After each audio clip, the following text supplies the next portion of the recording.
Le damos la bienvenida al doctor Juan Pablo López, quien se referirá al impacto de la reforma laboral en el sector minero. Muy buenos días, señor, y adelante. Muy buenos días a todos. Es un gusto compartir con ustedes este espacio, darle un especial agradecimiento al doctor Juan Camilo por la invitación que nos hace y en lo particular a la doctora Ana María Zamora por toda la paciencia que me ha tenido con esto.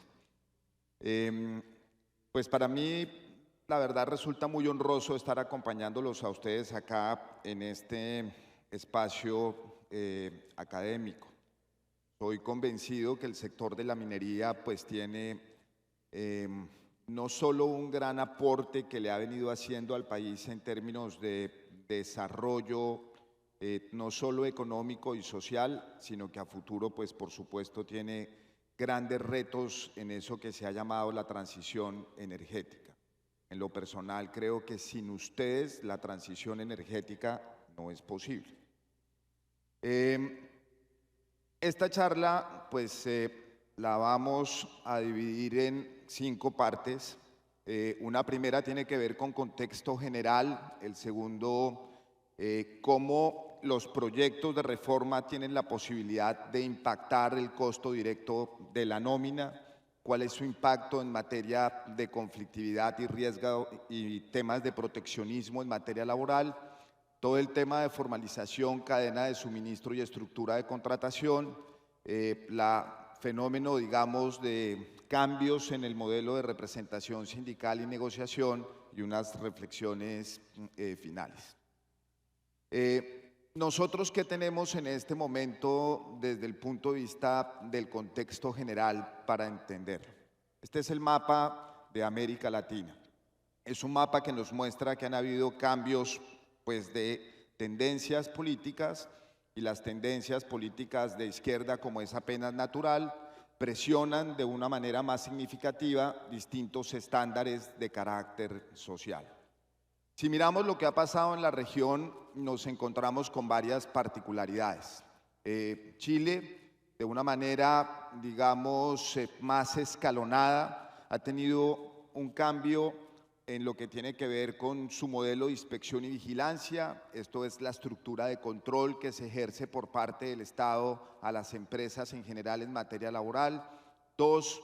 un cambio en las reglas de tercerización, buscando obviamente regular de una manera más detallada todo lo que tiene que ver con la cadena de suministro. Y 3, modificar los modelos de negociación colectiva. Estas 3 tendencias, y no porque vengan de Chile, son marcadas en la región de manera paralela. ¿Qué quiero decir? En los demás países, México, Perú y Colombia, que los ponemos como referencia, Brasil ya tuvo unas particularidades en ese sentido hace 10 años, han tenido ajustes desde el punto de vista normativo en 3 grandes variables. Todo lo que tiene que ver con capacidad de los organismos de control y mecanismos de resolución de conflictos en materia laboral. 2, lo que tiene que ver con impacto en las reglas de la cadena de suministro, en el sentido de limitar reglas en cuanto a la tercerización, como lo llamamos nosotros acá en materia laboral. Y 3, cambios o ajustes en todos los modelos sindicales encaminados fundamentalmente a aumentar el nivel de representatividad sindical, o sea, a crecer el tamaño o la capacidad de acción de las organizaciones sindicales. Eso que pasa en el resto del continente, pues no es ajeno a nosotros, y no es ajeno a nosotros desde hace aproximadamente unos 6 años, en donde hemos empezado a tener, digamos, una serie de discusiones muy fuertes en el país en materia de tercerización, tasas de representatividad sindical, modelos de negociación colectiva y, por supuesto, la capacidad o no del Ministerio de Trabajo como organismo de control de reglas laborales en el país. En paralelo, si miráramos ya el proyecto de ley presentado en el gobierno, por el gobierno, pues tiene varias particularidades. un proyecto de ley que queda radicado con el número 166. Posteriormente se presenta otro proyecto por parte del Partido Conservador. A través, digamos, de la Secretaría de la Cámara de Representantes se ordena acumular el proyecto, lo cual en la práctica significa que empiezan a existir unas mesas de trabajo internas dentro del Congreso encaminadas a acumular la estructura de los dos textos normativos. En paralelo hubo un proyecto nuevo que se presentó la semana pasada, que lo presentan, llamémoslo a iniciativa propio, unos representantes a la Cámara, y eso es lo que en este momento configura, llamémoslo, ese panorama de discusión judicial. Si miráramos este proyecto hacia atrás y lo comparáramos con lo que ha venido pasando hasta ahora en agenda legislativa en el primer semestre, hay varios temas que son muy particulares para entender la dinámica de esto. Durante el primer semestre, entre la presentación del proyecto original del gobierno, otro proyecto que después presenta el Partido Liberal, uno el Partido de la U, y la estructura final de cómo se estaba concibiendo el texto que finalmente no fue aprobado en la Comisión Séptima de la Cámara de Representantes, uno ya encuentra unas líneas de entendimiento político en relación con algunos temas. ¿Qué quiero decir? Para ponerlo de una manera un poco más explícita es: los partidos políticos han puesto las cartas sobre la mesa y empiezan a evidenciar qué cosas les parece más razonable o no del texto que se está tramitando en el proyecto de ley. Y si hiciéramos esa sumatoria del primer semestre y le hiciéramos un análisis de alineación con lo que está ocurriendo en este segundo semestre, pues obviamente empiezan a aparecer ya unos escenarios en donde hay varias coincidencias y uno podría pensar que hay casi acuerdos de cara a ciertos temas dentro de la estructura del proyecto. Entonces tenemos 25 artículos nuevos, se incorpora un tema de trabajo a distancia que en el proyecto último que se presentó, que es de origen empresarial, vuelve a tener una particularidad de regulación en materia de trabajo a distancia, unas reglas en materia de seguridad social que son muy particulares, porque para entenderlo conceptualmente, la discusión de la formalización que como mecanismo, mejor dicho, la discusión sobre que la contratación laboral es el mecanismo de resolver el problema de la formalización en el país, transitó a un tema mucho más técnico y es: la formalización equivale a acceso al sistema de seguridad social en pensiones. Eso en la práctica lo que coloca son los indicadores sociales en el mismo nivel de parámetro que a nivel internacional tiene la OIT o la OCDE o el Banco Mundial o el Fondo Monetario en materia de cómo entender el concepto de formalización laboral. Tiene 34 artículos modificados, fundamentalmente porque reduce el alcance o porque la norma se vuelve progresiva en el tiempo. Tiene 33 artículos que son casi que exactamente iguales a lo que venía en los textos, digamos, del semestre pasado. Y tiene 66 artículos nuevos, sumado a los del Partido Conservador, que tiene unos artículos nuevos muy asociados a temas de aprendizaje, empleabilidad y seguridad social, los cuales de entrada en ese componente específico tienen pues un impacto relevante porque muchos están asociados a mecanismos de seguros y de mecanismos de cobertura que es posible que empiecen a tener discusión en el Congreso en cuanto a una regla de capacidad o sostenibilidad fiscal, o sea, de dónde van a salir los recursos para ese tipo digamos, de beneficios o prerrogativas. Esa estructura del proyecto, para entenderlo, y acá está un mapa que nos permite entender un poco cuál es la estructura de los temas, se clasifican como en estas lecturas: temas de proteccionismo, normativos, temas con impactos directos en la nómina, impactos sobre la estructura empresarial, temas de empleabilidad. Como ustedes pueden ver, es una estructura muy íntegra, tratando de tocar todos los temas laborales. lo cual de entrada, desde el punto de vista constitucional, empieza a generar unas dudas sobre qué es específicamente desarrollo de temas laborales y qué comienza a ser temas de política de empleo, lo cual eventualmente podría tener un problema de unidad de materia en términos de la revisión constitucional más adelante del proyecto.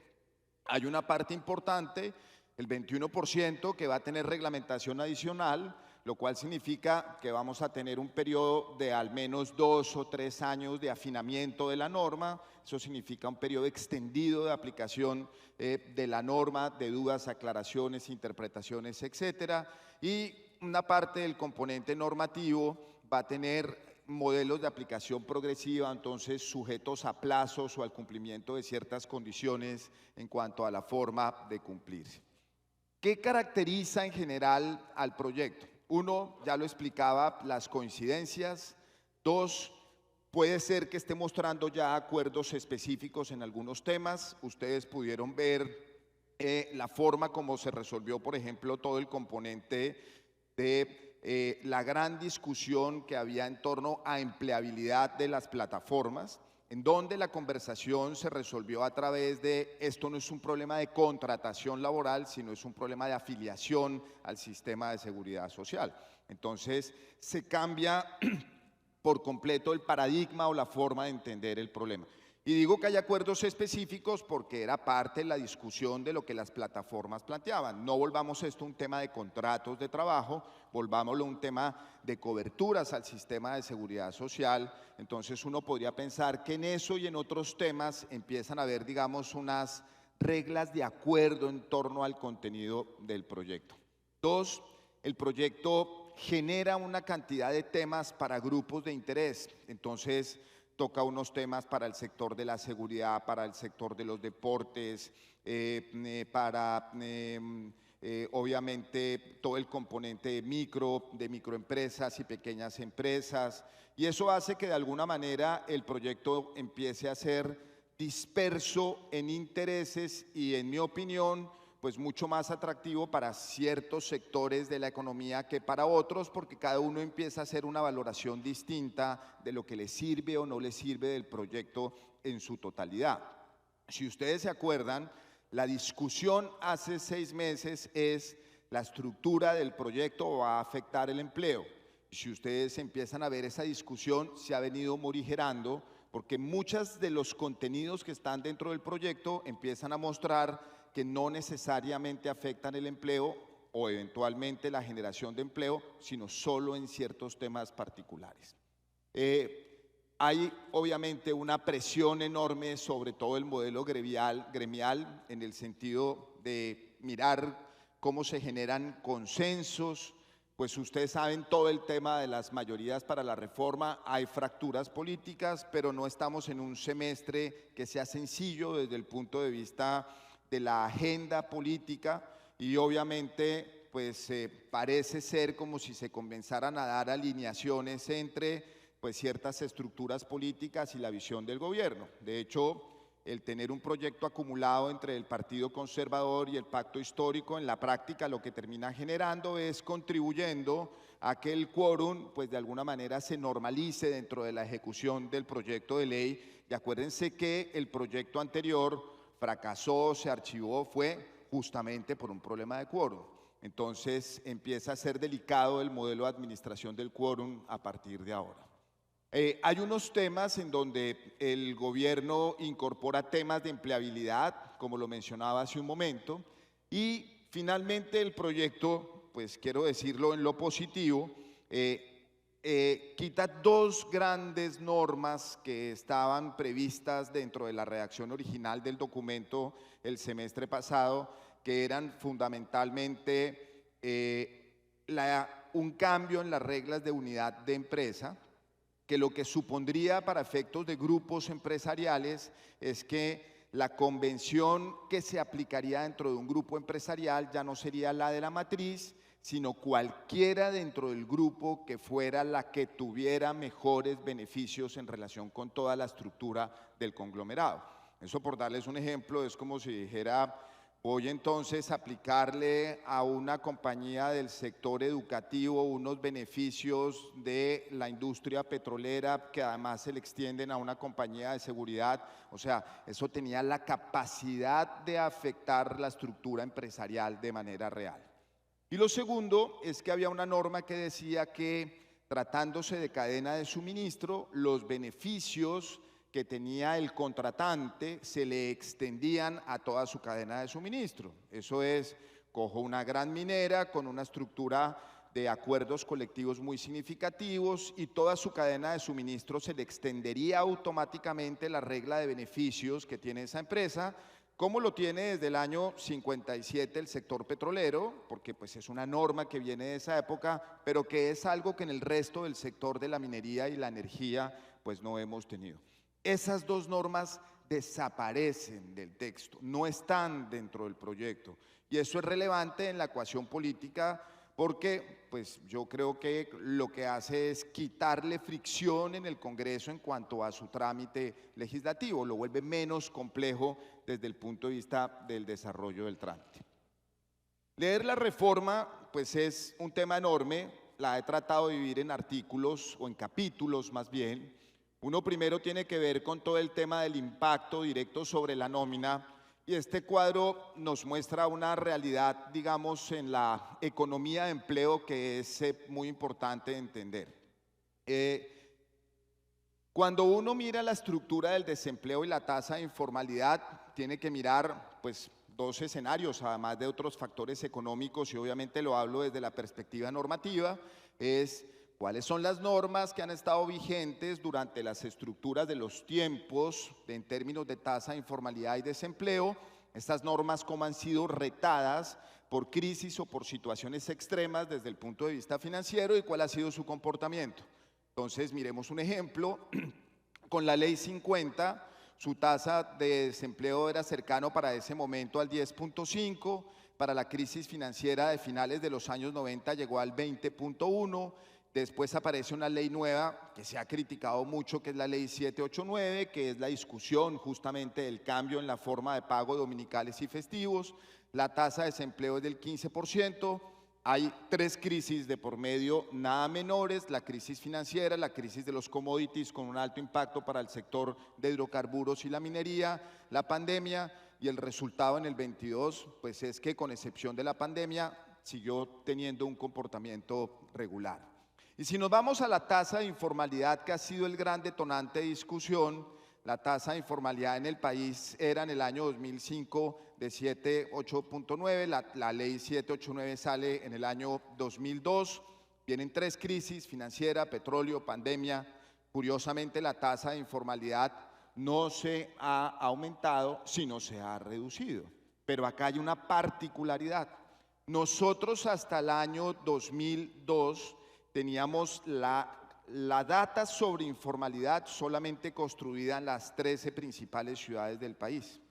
Posteriormente se le incorporan las 23 ciudades del país. Y de manera reciente, hace 4 años o hace 5, ya se incorpora la totalidad del país. Y entonces eso nos muestra unos diferenciales que son los que están en color verde desde el punto de vista de la estructura de informalidad. 41.9 en las 13 ciudades principales, 43%, perdón, en las 23 ciudades, 56.4 nacional y rural 84%.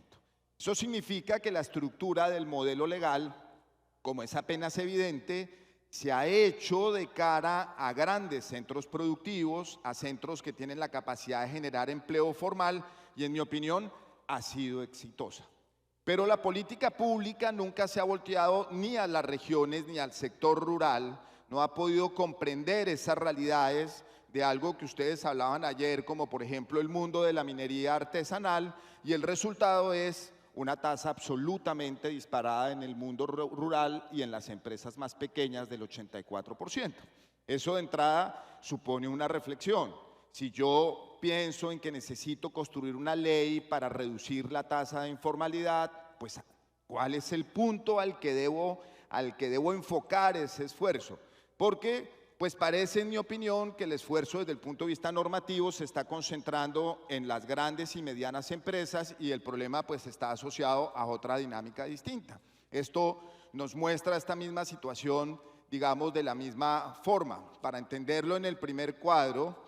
el número total de ocupados en Colombia son de 22.900.000 personas. Las microempresas, que a su vez en términos reales son 5.597.000 compañías, incorporan 14 millones de pesas, las pequeñas 2 millones, de los cuales la total de compañías son 81.000 empresas, y las grandes empresas son, en términos de ocupados, 4.800.000, de los cuales solamente el 2.8 son informales, 135.000 personas. Para un total de 6.167 empresas. Eso significa, desde el punto de vista de la estructura del modelo laboral,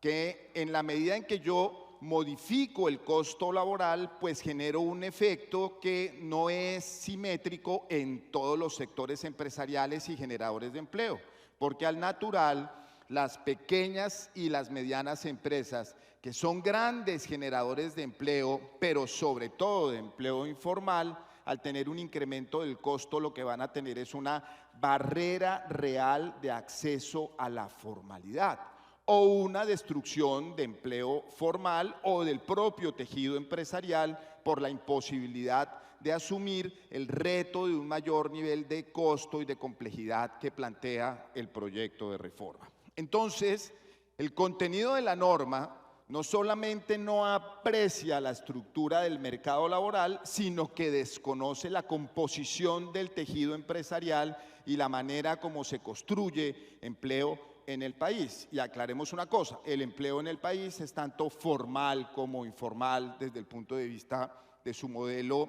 de composición o construcción.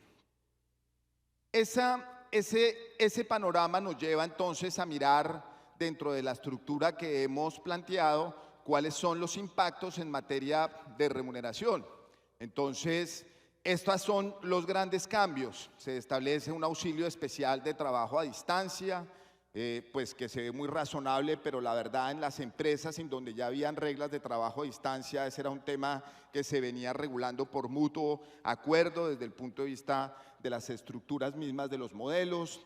Hay un cambio en los recargos nocturnos, una modificación en la jornada laboral que ya venía de atrás, pero que para muchos sectores, por ejemplo, el sector minero y el sector de los hidrocarburos, es de alto nivel de impacto por la estructura de composición de las jornadas, hasta el punto que, como era obvio, pues esto no va a generar en un primer momento generación de empleo, sino incremento de horas extras, porque no va a tener sentido contratar empleados nuevos por una disminución de apenas 60 minutos dentro del modelo de estructura laboral.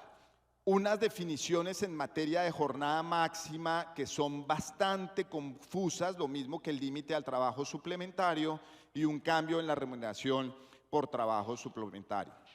Nosotros clasificamos el sector, digamos, de la minería de una manera genérica o de la energía en estos sectores, o sea, prestadoras de servicios, otro tipo de minería que son pequeñas empresas, carbón, metales y petróleo.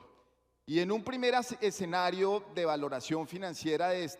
nos muestra que la estructura del costo tendría un impacto diferencial por sectores o subsectores de este sector de la economía. Las prestadoras tienen un incremento cercano al 19%, el carbón del 17%, los metales 16%, el petróleo 16% también, una media en general de 17.1%, fundamentalmente porque pues si uno cogiera los salarios promedios del sector, que son salarios que son medibles desde el punto de vista que están reportados en muchas de las convenciones colectivas y de los acuerdos colectivos que se suscriben dentro del sector, se identificara eso contra los estados financieros en términos del componente de gastos laborales de salario y recargos adicionales, pues nos permitiría empezar a hacer una determinación estimada de cuál es el incremento de esos costos laborales dentro del sector productivo o dentro del sector de la minería. Entonces, si este mapa anterior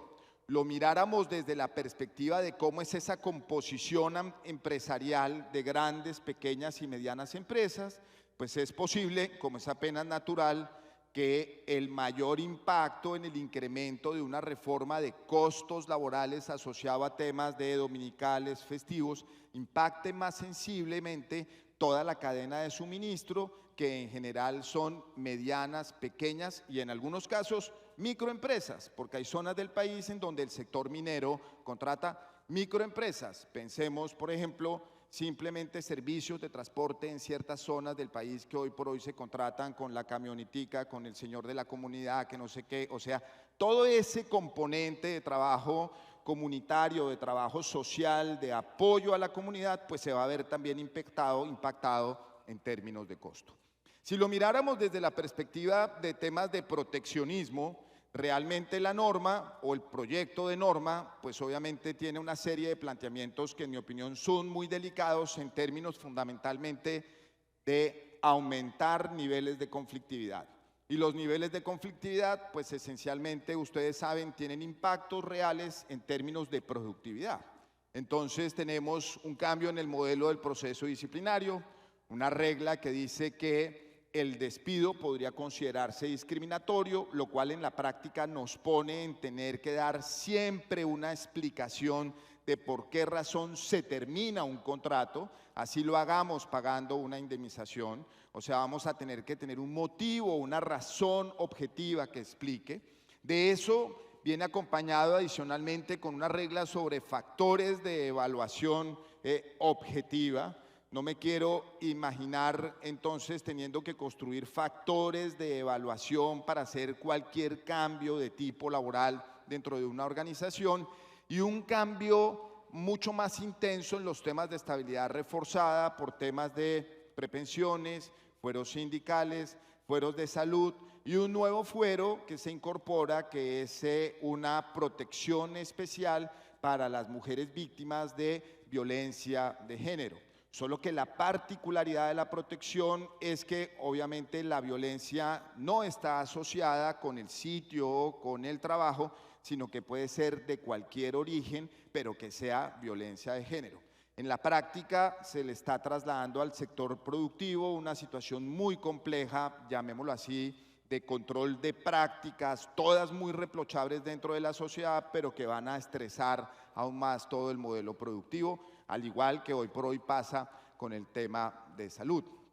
Para entenderlo, 2 de cada 100 trabajadores demandan por año en el sector de las 1000 compañías, digamos, más grandes. Eso pues es una media anual de demandas de 1.7 y pues va a tener un impacto seguramente en materia de conflictividad de estos ajustes si se dan, y seguramente las 6.099 sociedades, los planteamos en ese número, que hoy por hoy reportan a la Superintendencia de Sociedades su información, porque hay otras pues que no lo hacen, no tienen la obligación de hacerlo, pues se van a ver impactadas en todo lo que tiene que ver con el ajuste de su modelo administrativo. El costo de las tablas de indemnización, para entenderlo, es este. En color verde y azul, lo que era la propuesta del semestre pasado. En color naranja, la propuesta actual del gobierno es inclusive más gravosa que la que teníamos en el semestre anterior desde la perspectiva, digamos, de su estructura económica. Trata de generar un fenómeno muy particular que en el país ya habíamos vivido, y es que las tablas de indemnizaciones son menos costosas hasta los 10 años de servicio y se incrementan a partir del 10º año. Con lo cual volveremos a repetir lo que nosotros vimos de jóvenes en alguna época, o yo lo vi, y era una discusión en torno a la acción de reintegro y cómo se aplicaba la acción de reintegro y si entonces los contratos se terminaban antes o no. Entonces aquí hay un contrasentido en la estructura de la norma. En comparación, la propuesta del Partido Conservador realmente lo que hace es mantiene la misma tabla de indemnización actual para las personas de 2 o más salarios mínimos, pero incrementa la tabla de indemnización para las personas de menos de 2 salarios mínimos de una manera pues relativamente importante. Entonces, eso ya de entrada va a generar una discusión sobre si la tabla debería dividirse como hoy por hoy viene o se mantiene una tabla unificada para todos los trabajadores, que era como venía originalmente en la Ley 50 del 90. Si nos fuéramos a las estructuras de conflictividad asociados a temas de protección judicial, tenemos una serie de cambios que son relativas. Uno, nosotros teníamos una sanción moratoria que era como en un límite de 24 meses. Ahora la sanción moratoria vuelve a ser indefinida. Eso significa que si un proceso laboral se demora 5 años, podríamos vernos abocados a tener que pagar un día de salario por cada día de retraso durante 60 meses, lo cual significa que va a incrementar el costo de los procesos judiciales. La prescripción se aumenta de 3 a 5 y además se cuenta solo a partir de la terminación del contrato, entonces eso también va a aumentar, llamémoslo así, la línea de conflictividad natural de los procesos judiciales. Se mantienen unas normas sobre autorización de despidos en cabeza del Ministerio de Trabajo que, con excepción de lo del fuero sindical, realmente es lamentable porque el propio ministerio no ha tenido la capacidad de administrar ese modelo de autorizaciones por despido, y la norma termina siendo completamente contradictoria con otro proyecto de ley que están dando, que es la del nuevo Código Procesal del Trabajo, que es propuesto por la Corte Suprema de Justicia y en donde la Corte plantea que todos esos fueros deben ser de trámite judicial, o sea que debería ser la jurisdicción ordinaria la que nos conociera, lo cual, en mi opinión, al margen de si esos fueros requieren o no requieren algún tipo de autorización judicial previa, creo que hace mucho más eficiente el sistema por capacidad del aparato judicial, por modelo de conocimiento de las conflictividades laborales que tiene el aparato judicial. A la izquierda, bueno, ustedes ven ahí un poco cómo es la estructura de los procesos judiciales en cada uno de los sectores, y esa es una estructura de conflictividad que se ha mantenido en los últimos 10 años, pero que podría verse impactada producto de estos cambios. La norma tiene una cosa muy particular, y es que crea una cuota mínima de trabajo a distancia que la verdad no tiene ningún tipo de explicación, porque dice que todas las compañías, en proporción al número de trabajadores, tienen la obligación de tener trabajo a distancia. Es como si yo me colocara entonces en una compañía de producción industrial cuya composición sea 90% trabajadores de su área operativa, 10% área administrativa, y me dijeran que tengo que tener, porque tiene más de 200 trabajadores, que es el tamaño de cualquier mediana empresa, más del 15% de trabajadores a distancia. Es un tema, digamos, absurdo, salido de proporción del tejido empresarial, obviamente con un alto nivel de improductividad. En el cálculo que hacemos del mundo del trabajo formal nos arrojaría que entre 5.000 y 16.000 trabajadores del sector de ustedes deberían pasar a trabajo a distancia, cuando seguramente el modelo operativo no requiere esa cantidad de empleados en ese modelo.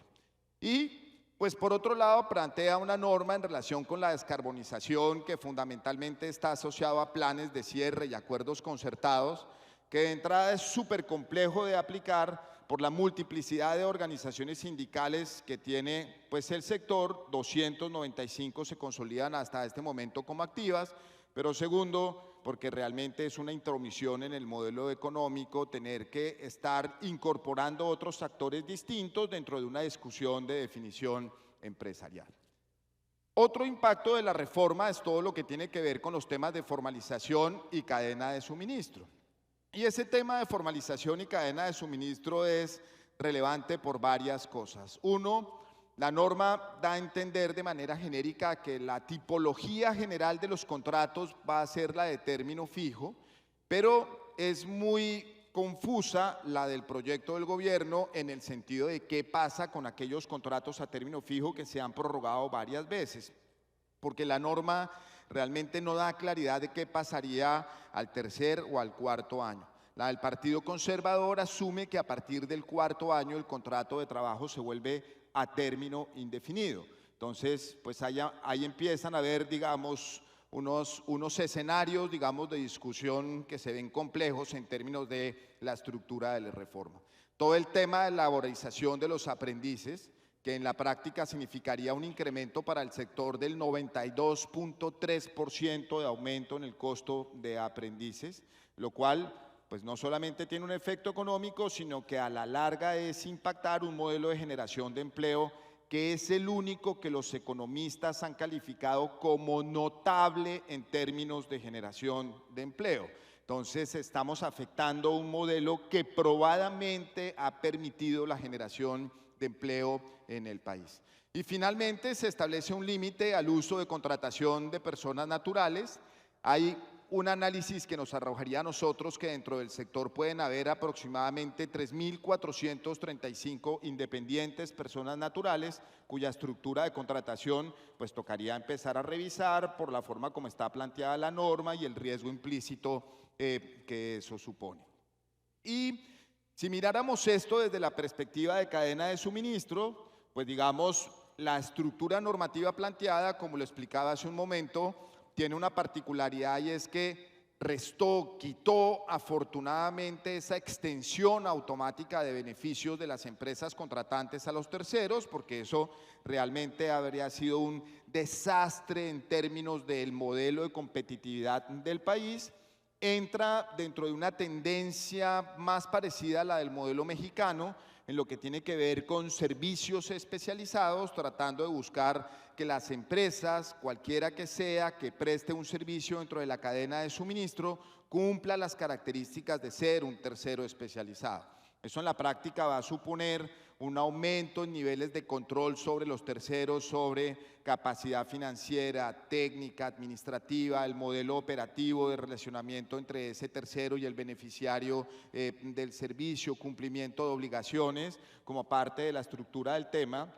Establece una regla de solidaridad total. Nosotros hoy por hoy en el país, para entenderlo, tenemos una solidaridad fragmentada solamente en relación con actividades del giro del negocio. Esto se aumenta a todas las empresas con las que hayan relaciones contractuales. Así lo tiene Chile, así lo tiene Argentina, y crea un incentivo perverso a las demandas, porque dice que si un trabajador de un contratista demanda, obviamente, la existencia de un contrato realidad o de una práctica indebida de contratación,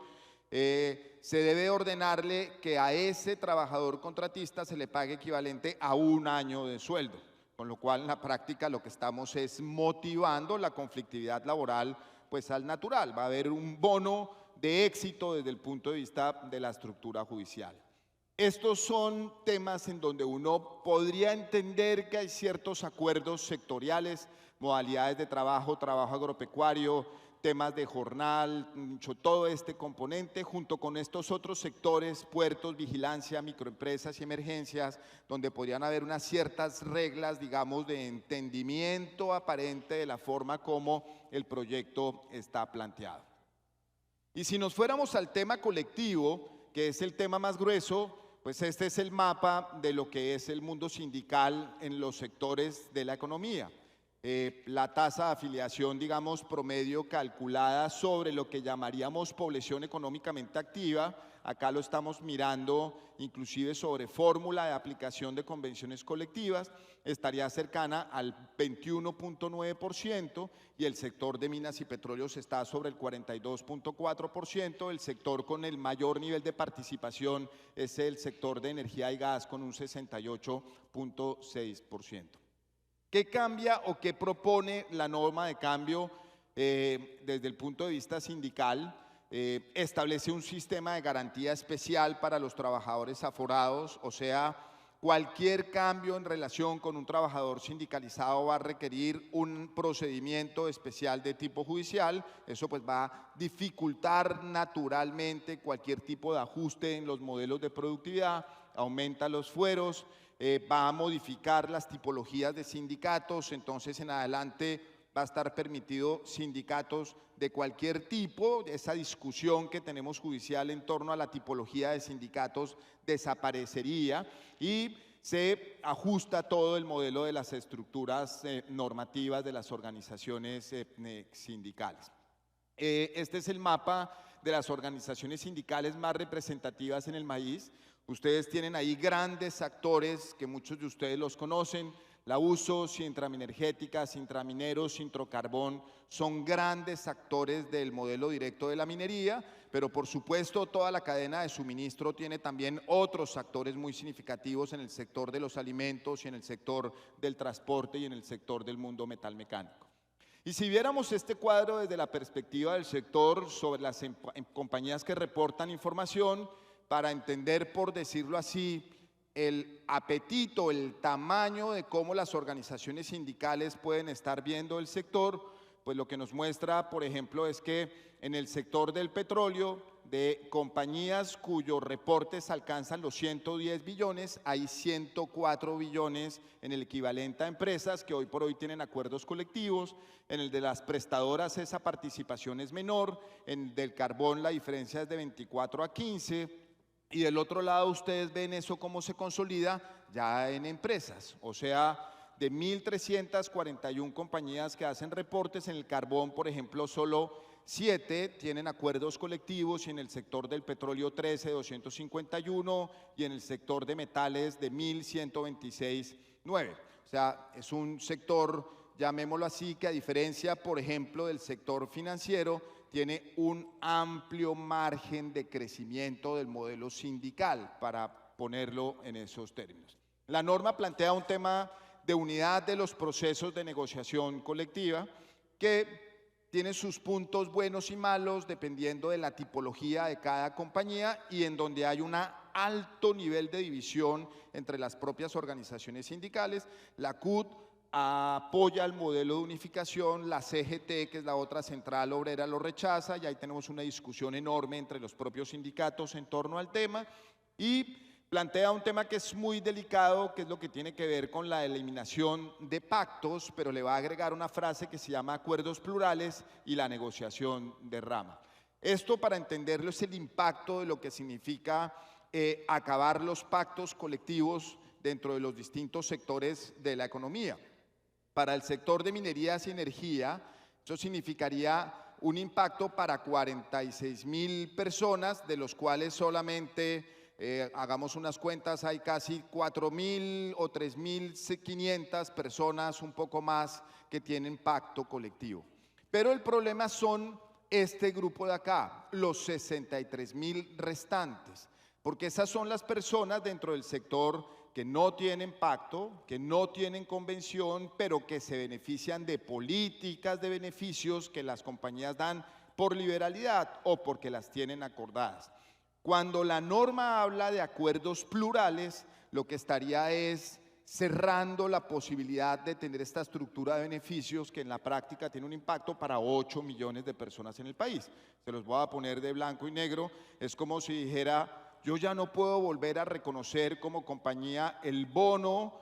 para el personal de la gerencia media y alta de la empresa, porque eso tendría que pasar por un acuerdo con la organización sindical. ¿Y qué tiene que ver el sindicato con la remuneración de la gerencia media y alta de la empresa? Nada, pero es lo que dice la ley, ¿sí? Entonces es un tema muy delicado este capítulo específico del componente del tema. Esto, para entenderlo, es el impacto de lo que supone la negociación de industria o la negociación por niveles, que es el otro punto que plantea. Allá a la derecha tenemos lo que en este momento, desde el punto de vista legal, pagaría un trabajador. Miramos cómo es el impacto de los distintos cambios, y fundamentalmente lo que hicimos fue, por sector de la economía, llevar a salarios promedios convencionales de cada sector que existen, impactar con medias, no con la categoría más alta, sino con las medias por su sector de la economía de los beneficios, y nos empieza a mostrar unas reglas de juego. Petróleo tendría un incremento de casi el 180%, carbón del 160%, metales 124%, la media del sector estaría en 116% y el resto de la minería estaría en 61 y 74%. Ese estimado del impacto de la negociación de industria está calculado sobre la media, y por supuesto tiene un diferencial. No a todas las compañías les iría de igual manera en un modelo de negociación de industria, porque no todos tienen el mismo nivel de desarrollo, de complejidad de acuerdos colectivos en relación con otros actores de la economía. Entonces, por eso este cálculo está hecho sobre una media, para entender la dinámica. Paso muy rápidamente acá, pero esta es la estructura de los beneficios para entenderlo en esa composición. Y si ustedes lo ven acá, lo que es rojo y amarillo sería el impacto en donde, digamos, para el resto de la minería, distinto de los sectores más clasificables, llegaría al 14.4% y para el sector del carbón llegaría al 41.4% si una nivelación de esa naturaleza se hiciera. Lo que quiero decir es que pues eso le restaría sensiblemente competitividad al sector y seguramente afectaría la estabilidad de muchas compañías. Finalmente, la norma tiene unas reglas en materia de huelga que son tal vez las más confusas que hay, fundamentalmente porque baja las reglas de los tiempos de votación, pero adicionalmente estaría habilitando una figura sin mucha regulación que es la de las huelgas parciales. Acá, pues un cuadro para entender la dinámica del tema de huelgas, que es un tema muy crudo desde el punto de vista del modelo final. Finalmente, como reflexiones finales, uno podría afirmar lo siguiente. La norma tiene unas reglas que podrían afectar sensiblemente las facultades del empleador en materia laboral. Va a crecer sustancialmente todo el componente de fueros y de protección laboral. Tiene un crecimiento de costos directos laborales que seguramente va a afectar a lo que son micros, pequeñas y medianas empresas. Tiene una serie de normas que al natural evidencian una propensión a facilitar el incremento de conflictividad y riesgo operativo. Los nuevos modelos de negociación colectiva pues van a ser muy complejos de administrar, sobre todo por la diversidad del tejido empresarial, y vamos a tener un componente muy complejo de inestabilidad regulatoria, no solamente por los tiempos de reglamentación, sino por las dudas relevantes que muchos temas tienen en materia de constitucionalidad. Finalmente, la norma cede algunos cambios estructurales por modelos de ajustes progresivos, cambia el concepto de formalización que les decía hace un momento, de empleabilidad con contrato de trabajo por un tema de aportación al sistema de seguridad social en pensiones, y muestra que podrían existir algunos acuerdos con algunos sectores, digamos, de la economía en relación con la forma en que está planteada la reforma. Entonces, ese es el alcance de la estructura normativa que en este momento tenemos en el Congreso. Es una norma realmente muy retadora. Creo que es posible que tengamos unas discusiones entre antes de las elecciones, pero con seguridad después de las elecciones, el 29 de octubre, y uno supondría, salvo que el gobierno decida tramitar esto más rápido, que si esto pues pasa en Cámara y Senado, que no está fácil, debería tener o presentar un ajuste normativo seguramente para marzo, abril del próximo año, simplemente por los temas de la agenda legislativa. Y espero no haberlos aburrido con todas estas discusiones de tipo laboral desde tan temprano, y muchísimas gracias por la invitación y nuevamente a la asociación.